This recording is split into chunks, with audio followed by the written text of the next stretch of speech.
Hello friends, welcome to law सीखो IPR channel. आज की वीडियो के अंदर मैं आप लोगों से बात करूंगा कैसे आप लोग एक सक्सेसफुल कॉर्पोरेट अटॉर्नी बन सकते हो, ट्रेडमार्क अटॉर्नी बन सकते हो। देखिए, आप में से बहुत सारे लोगों ने मेरे को लिंक्डइन पे मैसेज करा कि सर हमें सक्सेसफुल बनना है, ज़्यादा पैसा कमाना है, पेड इंटर्नशिप चाहिए, सक्सेस कैसे मिलेगी, ज़्यादा अच्छा पैकेज कैसे मिलेगा, जीवन में पैसा कैसे आएगा। क्योंकि देखिए, आज के टाइम में ना सक्सेस का मतलब पैसों से रिलेट करा जाता है। जिसके पास ज़्यादा अच्छा पैकेज है, ज़्यादा अच्छी इनकम है, उसको सक्सेसफुल माना जाता है। बट क्यों ऐसा होता है कि कुछ स्टूडेंट्स जो हैं वो सिर्फ महीने की 20 से 25 हज़ार रुपये की इनकम पर रह जाते हैं और कुछ स्टूडेंट्स महीने की लाख रुपए की इनकम पर पहुंच जाते हैं। डिफरेंस कहाँ आता है और कैसे आता है? देखिए, ये सारा डिफरेंस है ना, ये है आपके स्किल्स का, वैल्यू एडिशन का और माइंडसेट का। किसका? स्किल्स का, वैल्यू एडिशन का और माइंडसेट का। जिसने इन तीनों चीज़ों में मास्टरी कर ली ना, वो बहुत अच्छा पैसा कमा सकता है। मेरे भी यही फॉर्मूलास हैं। सबसे पहली चीज़, अपन इस वीडियो को जब चालू कर रहे हैं तो मैं आपको बेसिक्स से समझाता हूँ। देखिए, सबसे पहली चीज़, स्टूडेंट सोचते हैं क्या पेड और फ्री इंटर्नशिप्स में अंतर होता है। देखिए, पेड इंटर्नशिप के अंदर एम्प्लॉयर आप पे ध्यान देगा, फ्री में कई बार आप पे ध्यान नहीं देता है। बट अगर आप डेडिकेटेड है ना, तो डेफिनेटली आपका सीनियर एम्प्लॉयर आप पे ध्यान देगा। फ्री इंटर्नशिप को फॉर ग्रांटेड कभी नहीं लेना, इस चीज़ का अच्छे से ध्यान रखना। फ्री से आती है पेड इंटर्नशिप। इट्स लाइक कि अच्छा सीड डालोगे, पानी डालोगे, मेहनत करोगे तो ही तो बड़ा पेड़ उगेगा। हम सोचते हैं पेड़ उग जाए, सीड बाद में डालेंगे, पानी बाद में दे देंगे जब पेड़ बड़ा हो जाएगा। नहीं, पहले हमको पानी देना है, पेशेंस रखना है, सीड अच्छा लगाना है, ठीक है, रेगुलर उसका ध्यान रखना है। अब बात करते हैं कि कई स्टूडेंट्स बोलते हैं कि सर मेरी सैलरी 20,000 रुपये इसलिए कि मेरा कॉलेज अच्छा नहीं था, मेरे फ्रेंड की इसलिए क्योंकि उसका कॉलेज अच्छा था, नहीं वो एनएलयू से था। ये एक बहुत बड़ा मिथ है, टोटल मिथ है। कोई भी law firm senior definitely HR देखेगा कि आप कौन से कॉलेज से आए हो, आपको बुलाने से पहले आपका सीवी देखेगा। बट एक चीज़ का ध्यान रखना, आप में स्किल्स नहीं हुई ना, तो कोई भी कंपनी फर्म आपको जॉब देगी ही नहीं देगी, बिल्कुल भी नहीं देगी। एक्चुअली क्या होता है, फॉर्म्स देखती है बंदे में टैलेंट कितना है। भले ही आप एनएलयू से हो, प्राइवेट लॉ कॉलेज से हो या कि सरकारी लॉ कॉलेज से पढ़े हो। प्रैक्टिकल बता रहा हूँ मैं आपको बात। ये मैं भी कोई ज़्यादा अच्छे कॉलेज से थोड़ा पढ़ा हूँ, बट मैंने अपने स्किल्स पे ध्यान दिया, रेगुलर इंटर्नशिप्स करी, रेगुलर कोड किया, ड्राफ्टिंग पे ध्यान दिया, क्लाइंट्स की रिक्वायरमेंट को समझा और मैं इन्वॉल्व करता गया। मतलब कम्युनिकेशन स्किल्स पे काम करा। आज जो मैं जैसे फ्लुएंटली बोल पा रहा हूँ ना इतना ईजिली, पहले मैं नहीं बोल पाता था। मेरे को बहुत दिक्कत आती थी कैमरा के सामने बोलने में, जज के सामने बोलने में, क्लाइंट से डील करने में, नेगोशिएट करने में। तो ये मेहनत करने से आती है। मैंने अलग अलग स्किल्स को एक्वायर करा। वो ज़रूरी क्या, बार बार उसको प्रैक्टिस करो, कोर्सेज करो, वीडियोज़ देखो यूट्यूब के ऊपर। ऑनलाइन वीडियोज़ तो आप लोग बहुत देखते हो, बट काम की कितनी देखते हो, वो ज़्यादा ज़रूरी है। जो काम की वीडियोस है ना, वो आपको लाइफ में आगे सक्सेस देंगी। देखो क्या होता है, कुछ वीडियोस ऐसी होती है एंटरटेनमेंट वगैरह, मैं भी कहना नहीं चाहूँगा इस वीडियो के अंदर। वहाँ पे क्या होता है, वो टेम्परेरी सेटिस्फैक्शन देती है आपको, हायर लेवल का सेटिस्फैक्शन नहीं देती, सिर्फ टेम्परेरी सेटिस्फैक्शन है।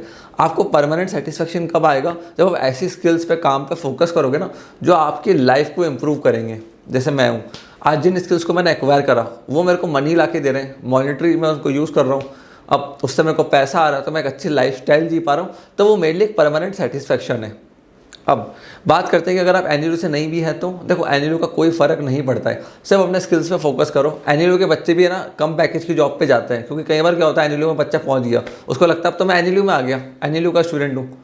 बट ऐसा नहीं होता। अगर उसने स्किल्स को एक्वायर नहीं करा, कंसिस्टेंट नहीं रहा, डिसिप्लिन नहीं रखा, तो वो भी नीचे चले जाएगा, ग्राफ नीचे चले जाएगा। इस चीज़ का ध्यान रखना। तो कंसिस्टेंट रहना है। कॉलेज की डिग्री कुछ भी मैटर नहीं करती है, आप कौन से कॉलेज से आए हो, आपके एम्प्लॉय को कुछ फ़र्क नहीं पड़ता है। इवन इंडिया के जो टॉप एडवोकेट्स है, बड़े बड़े लॉयर्स हैं, जिनको मैं जानता हूँ पर्सनली, वो बड़े बड़े कॉलेजेस से नहीं निकले, वो गवर्नमेंट कॉलेज से पढ़े। उन्होंने स्किल्स पे ध्यान दिया। तो स्किल्स, लर्निंग, इन सब चीज़ों पे ध्यान दो। उसके बाद एक्सप्लोर करो। देखो, आपका कॉलेज में ना या तो 3 ईयर्स का होता है, 5 ईयर्स का होता है लॉ। 5 ईयर्स में ना आप लोग एक्सप्लोर नहीं करते हो। छुट्टियाँ आ गई तो ठीक है, एंजॉय कर लेंगे, इंटर्नशिप के लिए सर्टिफिकेट का अरेंजमेंट कर ही लिया जब इंटर्नशिप का टाइम आया, बाकी हमने कुछ एक्सप्लोर नहीं करा। 5 साल पार्टी करी, ट्रैवलिंग करी, ये सब कर लिया। गलत चीज़ है। एक्सप्लोर करो, स्टार्टअप्स में जाओ, फर्म्स में जाओ, बिजनेस हाउसेस में जाओ। कोई स्टार्टअप करना है तो खुद का ही चालू कर दो, खुद एक ऑनलाइन कोई वर्क करना है, कुछ भी करना है, अलग अलग चीज़ों को एक्सप्लोर करो। क्या होता है, एक्सपीरियंस आता है। कई बार देखो लगता है लिटिगेशन बहुत अच्छा है, मैं तो लिटिगेशन में जाऊँगा, मेरे मन में भी था, प्रैक्टिकली बता रहा हूँ, मुझे लगता था लिटिगेशन बहुत अच्छा है, बहुत पैसा है, एक लॉयर खड़ा होता है, लाख लाख रुपए मिल जाते हैं। बट जब प्रैक्टिकली 2 साल करा ना तो मज़ा नहीं आया, तीसरे साल छोड़ दिया। और मुझे मालूम पड़ा ना कि ये चीज़ मेरे लिए बनी नहीं है। तो लाइफ में ना ऐसे बहुत सारी चीज़ें होती है, हमको लगता है चीज़ बहुत अच्छी है, मुझे जाना चाहिए, हम जाते ही नहीं, कई बार पहले ही उसको छोड़ देते हैं, अजम्पशन बना के बैठ जाते हैं। एक्सप्लोर कर लो। एक्सप्लोर करने से क्या आपके लिए बेस्ट ऑप्शन आपको मालूम पड़ जाएगा। उसके बाद कुछ ऐसी स्किल्स बता रहा हूँ जो आपको एक्वायर करनी ही करनी चाहिए। सबसे पहले कम्युनिकेशन स्किल्स। ये क्या है? आप कम्युनिकेट कैसे करते हो अपने सीनियर से और जूनियर लेवल आदमी से, जज के सामने, क्लाइंट के सामने कैसे कम्युनिकेट करोगे? अगर कम्युनिकेशन स्किल्स अच्छी नहीं है ना, फर्म आपको हायर नहीं करेगी। क्योंकि अल्टीमेटली देखिए, अगर आप एसोसिएट लेवल पे जाते हो तो वहाँ क्लाइंट डीलिंग आ जाती है। पार्टनर लेवल पे तो ऑब्वियसली आती है client pitching, but associate level से क्लाइंट डीलिंग चालू हो जाती है। तो क्लाइंट को कैसे एक्सप्लेन करोगे, कैसे उससे डील करोगे, नेगोशिएट करोगे? तो वहाँ पे कम्युनिकेशन स्किल्स का होना जरूरी है। लिटिगेशन में भी जाते हो तो जज के सामने रिप्रेजेंट कैसे करोगे क्लाइंट को?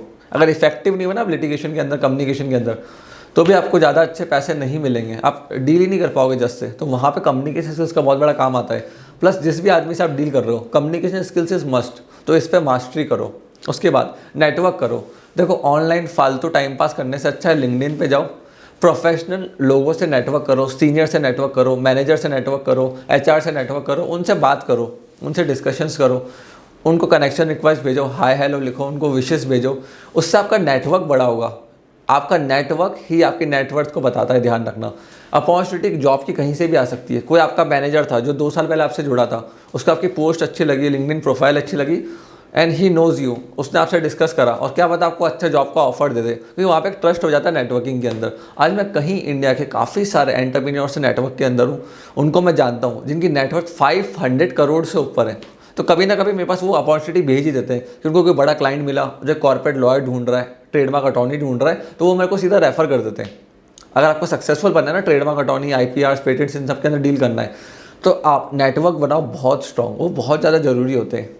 इवन एडटेक कंपनीज के साथ बनाओ। देखो ऐसी कौन कौन सी इंडस्ट्री है IPR अटॉर्नीज की ज़रूरत पड़ती है, पेटेंट्स, कॉपीराइट, ट्रेडमार्क, फैशन हो गया, बहुत सारी इंडस्ट्रीज है। तो वहाँ पे जाके नेटवर्किंग करना चालू करो। IPR लॉ फर्म से इंडिया के अंदर, उनके साथ जाके नेटवर्क करना चालू करो।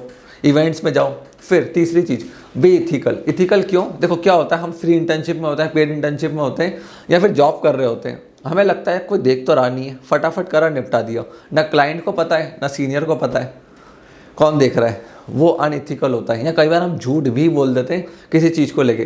देखो हर चीज़ को लेके ना क्लियर रहो। आपको लगता है आपने झूठ बोल दिया, आप बच गए। कई बार हमें नहीं पता होता कि सामने वाले ने हमारा झूठ पकड़ लिया, वो इसलिए नहीं बताते कि ठीक है उसको बताऊंगा शर्म आ जाएगी, तो उस समय सामने वाले के मन में डाउट्स क्रिएट हो जाते हैं आपको लेके। इसलिए इथिकल रहो। जो भी है ना, मुंह पे फेयर बोल दो, सच बोल दो। एंड देखो जब आपके अंदर से आएगा ना कि ये चीज़ जो मैंने करी है, बोली है, सही बोली है एंड आपके लिए सही है, तो बीट प्रैक्टिकल बोल दो सामने वाले को कि भाई मेरे ही व्यूज़ है, मेरा व्यू ओपिनियन है, मैंने ऐसे करा है। झूठ बोलने की कहीं भी ज़रूरत नहीं है।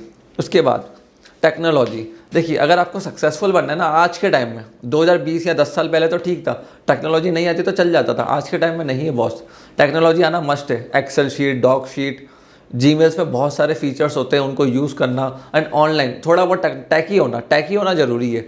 अगर टेक्नोलॉजी में आप अपडेट नहीं हो, टेक्नोलॉजी नहीं समझते हो, तो बॉस दिक्कत आएगी। आजकल सारा काम रिमोट वर्क के ऊपर हो चुका है। एंड जो टेक्नोलॉजी नहीं समझता, बेसिक, ऐसा नहीं कोडिंग करने बैठना है, बेसिक आना चाहिए। बेसिक भी नहीं आता तो आपको अच्छी जॉब नहीं मिलेगी, ध्यान रखना, या आप सक्सेसफुल नहीं हो सकते।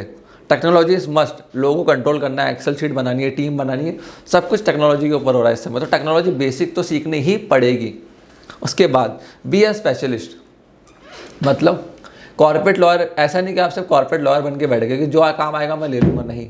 आप बनो ट्रेडमार्क अटॉर्नी, या फिर कॉपीराइट अटॉर्नी, या फिर patent attorney, patent agent. Specialist बनाओ। कि स्पेशलिस्ट बताओ कि मैं स्पेशलिस्ट किस चीज़ का हूँ। कई लोग तो आजकल फ्रेंचाइजी के अंदर ही स्पेशलिस्ट बन रहे हैं कि सिर्फ मैं फ्रेंचाइजी के IPRs का काम करता हूँ, या फ्रेंचाइजी के पूरे